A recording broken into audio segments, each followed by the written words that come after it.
Hello Ride On people. Today I want to talk about improving your road positioning and utilising a technique called the vanishing point.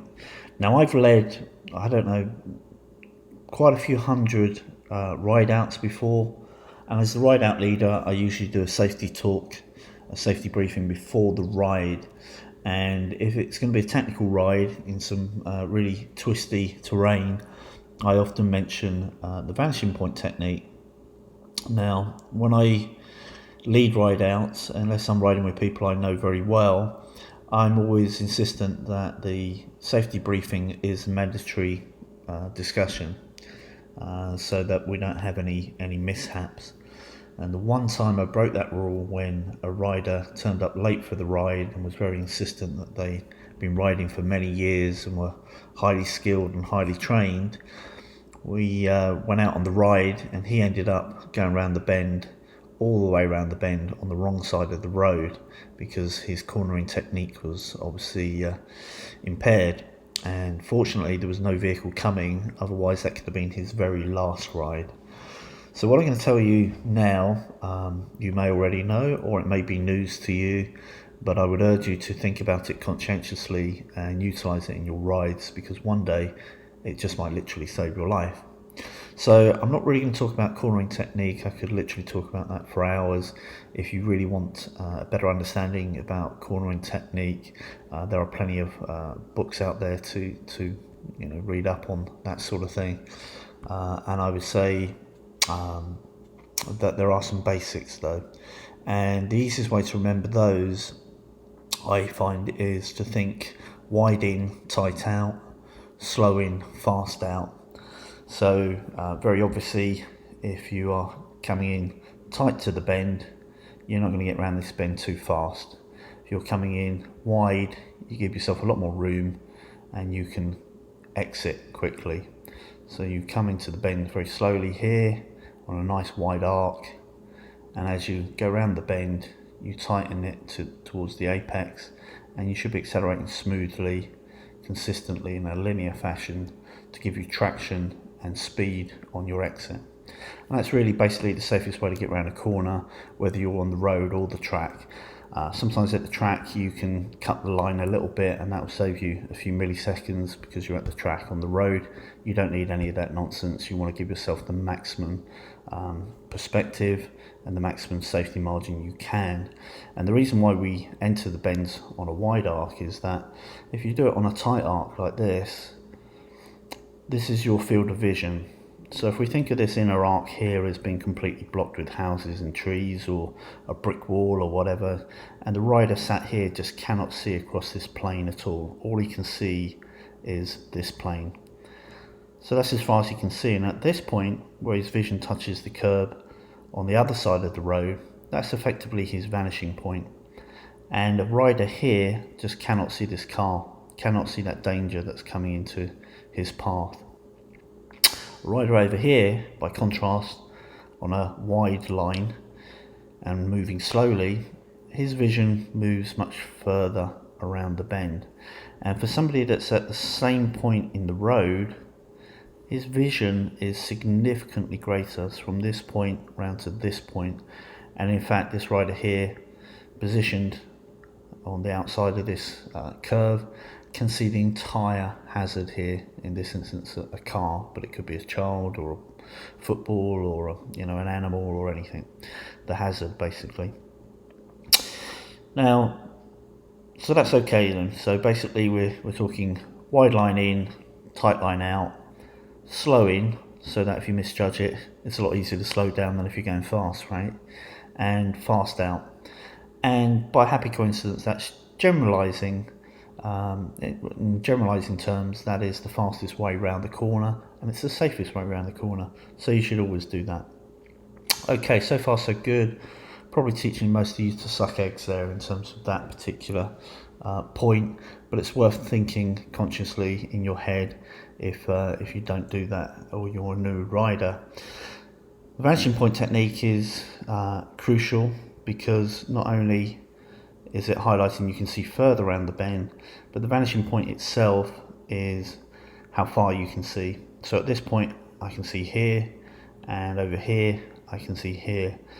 Now let's just take this rider in this position, moving around this nice wide line slowly, big arc here, and as he moves around here on his motorcycle, his field of vision moves from this vanishing point A all the way around to this vanishing point B as he makes this curvature of the bend as he enters the bend. So why is that important?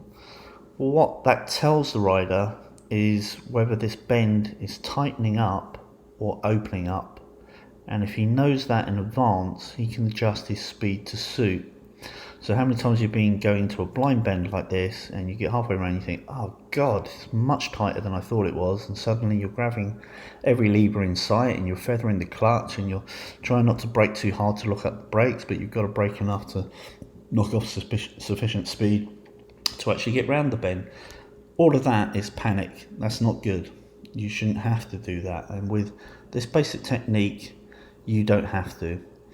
And essentially your vanishing point, which is really your field of vision to the far side of the curb as far as you can see round the bend, and it will continue obviously to move around that arc as you move around the arc you've entered. If that is moving slowly then, or is slowing, or is stationary, then essentially that bend is going to be very, very tight.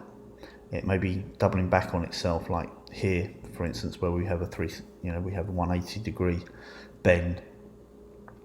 If by contrast it's moving slowly, and as you get further through the bend, this vanishing point starts moving faster and faster and faster and faster, then the bend is opening up, and then you can slowly, in a linear fashion, smoothly roll on that throttle to give you extra traction and get around the corner faster, because you already know whether this bend is tightening up or opening up, and that will make you both safer and also faster too.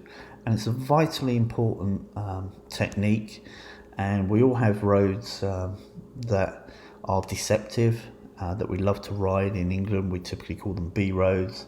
In America there will be roads like the Dragon, for instance, which is within a day's ride for myself, where we have 318 curves within 11 miles on a road that often has 180 degree or greater switchbacks. And it's a really good technique for understanding what's going to happen to that bend, because the last thing you want to do is end up on the wrong side of the road, because that is typically where the most severe accidents occur, where you either have a head-on with the vehicle coming the other direction, which essentially means the impact speed is doubled, assuming you're traveling at the same speed, or you end up going over a cliff, or hitting something solid, and none of that is a good outcome, believe me. So this technique will help you get around the bend quicker, and it will help you get around the bend safer, and it will actually build your confidence knowing that you are actually reading the road well ahead and know what's coming beyond the vanishing point when you are only entering the bend itself. And that gives you a distinct advantage over other riders. And if you find this technique useful, I would urge you to train others to use it, because as I say, it just might save their life one day. And certainly it helps me adjust my speed accordingly and my braking accordingly way before I get into the bend, because I already know whether that bend is tightening up or opening up. Okay, short video. Just hope you find this example clear enough for you to go away and practice yourself. I'd love to hear your feedback about whether you already use this or you're new to it and you went away and you tried it and you were surprised at how easy it was to do and how effective it is in terms of when you look at the vanishing point, if it's moving slowly or slowing down, the bend exit is getting tighter, or whether it's opening up, the bend is opening up. So please leave your comments below. I'd love to hear your feedback on that.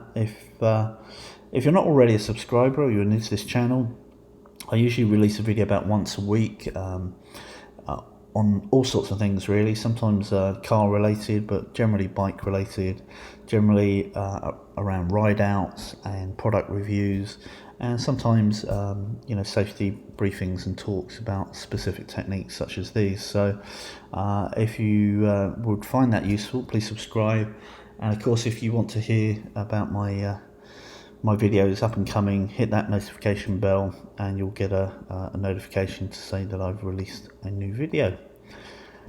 Okay, well, safe riding everybody, and ride often, ride carefully, ride on.